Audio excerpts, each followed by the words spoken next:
Naku po mga kapatid, US aircraft carrier mga kapatid, sira na, wasak mga kapatid. Sabi rito ng Yemen's Houthi leader, Mahdi al-Mashat, no, ang USS Harry S. Truman daw is out of service matapos ang mga pag-atake ng Houthi. Naku po. No, totoo kaya itong mga balitang ito mga kapatid? Sabi rito sa report mula rito sa Times of India, Yemen's Houthi leader Mahdi al-Mashat claimed the USS Harry S. Truman is out of service. Citing confirmed information in a video aired by RT on April 20, the statement follows Houthi assertions of multiple attacks on the US aircraft carrier, including a claimed strike on January 11, 2025 with cruise missile and UAVs. The US denied any damage, sabing gano'n dinedeny yan ng US. From these attacks, the American military on the orders of President Donald Trump have been pounding Yemen, including Houthi targets since weeks, leading to dozens of civilian and military deaths, mga kapatid, no?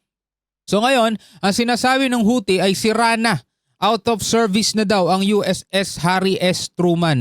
At kung naaalala ninyo mga kapatid, binigyan din natin ng reaction video nitong nakaraan na ang China daw ang nagbibigay ng information dito sa Houthi, no, para sa kanila mga strategic attack dito sa mga warship ng Amerika. Naku po, alamin natin to mga kapatid kung may katotohanan nga bang wasak na o sira na ang isa sa mga US aircraft carrier.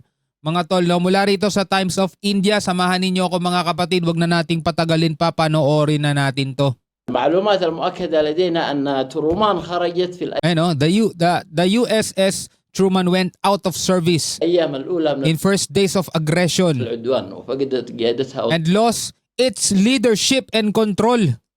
وسيطرتها.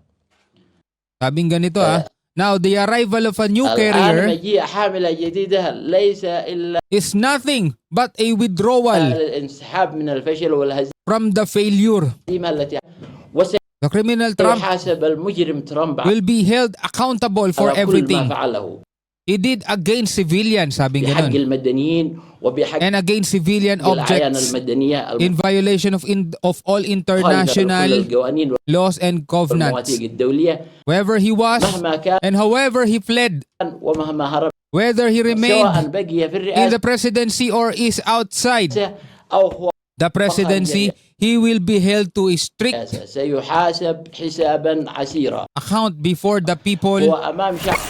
Ako. Yemen's Houthi leader Mahdi al-Mashat claimed the USS Harry S. Truman is out of service. Ito na nga yung kanina binasa natin.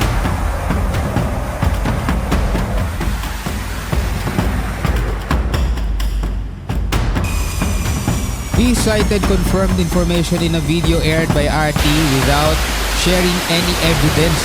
Without any sharing evidence mga kapatid, o without sharing any evidence. So walang ebidensya. Basta kiniklaim lang nila mga kapatid na wasak na daw, out of service na itong USS Harry S. Truman.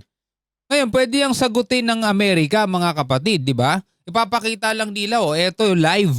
Ito yung USS Harry S. Truman, buhay na buhay, di ba? Kung hindi totoo, itong sinasabi ng Houthi, no, sa kanilang ginawang pag-atake. The statement follows Houthi assertions of multiple attacks on the US aircraft carrier.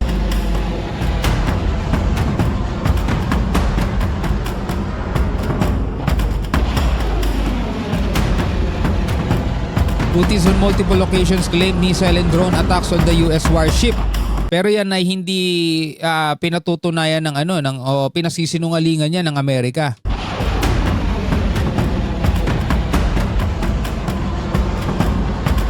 The US denied any damage, any damage from this attack, saying they were successfully thwarted, sabing ganun.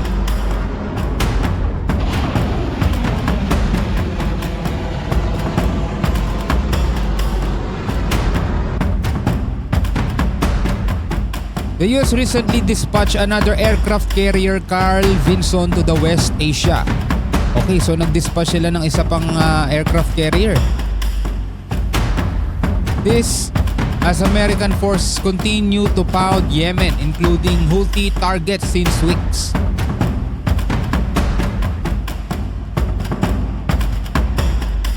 Grabe, ang daming nadadamay ng mga civilian. Kaya nga sabi ko sa inyo mga tol, ito yung mga bagay na hindi natin gustong mangyari dito sa Pilipinas eh. 'Di ba? Hindi natin gustong mangyari ang mga kapatid. Yung maraming civilian na madadamay. Kasi syempre wala namang pinipili ang mga missile na yan eh. Basta pag nagpalipad yan mga tol, tamaan kung sinong tatamaan kahit sabihin natin may mga target sila, hindi.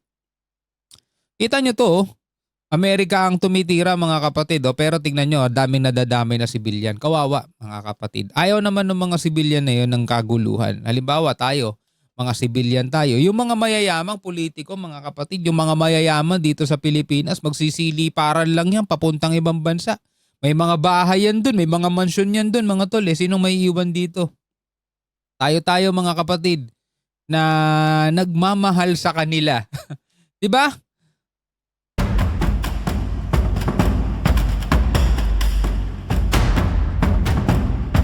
However, Yemen rebels continue their attacks on Israel and US forces in the region.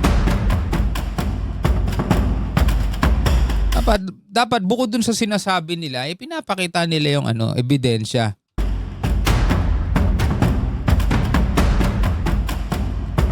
Houthi rebels backed by Iran say the attacks won't stop until Gaza war and siege ends.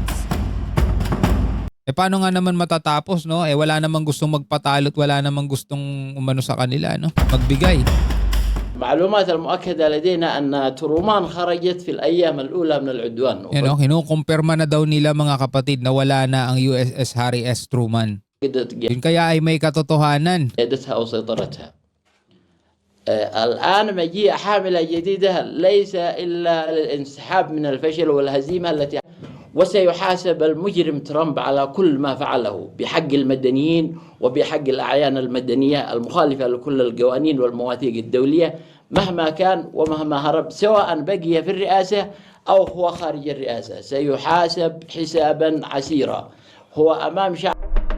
So yun na nga, napanood natin mga kapatid, nagsasalita ang Yemen's Houthi leader at sinasabi na nga at kino-confirm niya na mga kapatid na wala na, durug na o sira na, out of service na itong USS Harry S. Truman, na aircraft carrier ng Amerika dahil sa kanilang mga pag-atake. Biruin mo mga kapatid, malaking malaking impacto mga kapatid para sa Amerika. Diba sinasabi ni Trump, nasa kanila pinakamalalakas na armas, diba? Malakas ang puwersa nila. Pero kung totoo man, etong aircraft carrier na to na nasira na dahil sa pag-atake ng Houthi mga tol, malaking malaking pinsalo o sa imahe ng Amerika. Pero syempre, kailangan pa rin ng matibay na ebidensya. Kung ito'y kiniklaim ng Houthi na totoong nasira nila, kailangan maipakita nila yung mga ginawa nilang pag-atake. Syempre dapat may video yun. At kung sinasabi naman ng Amerika o dinideny nila na wala silang na-receive na any damage mga kapatid dito sa mga ginawang pag-atake ng Houthi, ipakita din nila. Diba? At ipakita nila na malakas pa rin sila. At ito yung USS Harry S. Truman, naglalayag pa rin. Dapat live kasi pwedeng ang ipinapakita mga file video na diba? Mga lumang video na dapat ipakita nila ng live. Diba? So ngayon mga kapatid, bilang mga taong nanonood sa mga nangyayari ngayon dito sa ating daigdig, ano ang masasabi mo rito? Ikaw ba'y naniniwala? O sa tingin mo may katotohanan kaya etong kiniklaim ng Houthi leader na sira na daw ang US aircraft carrier mga kapatid na USS Harry S. Truman? Comment ka na lamang sa ibaba. Hanggang sa muli, ako nga pala si Shobaldi. Peace out.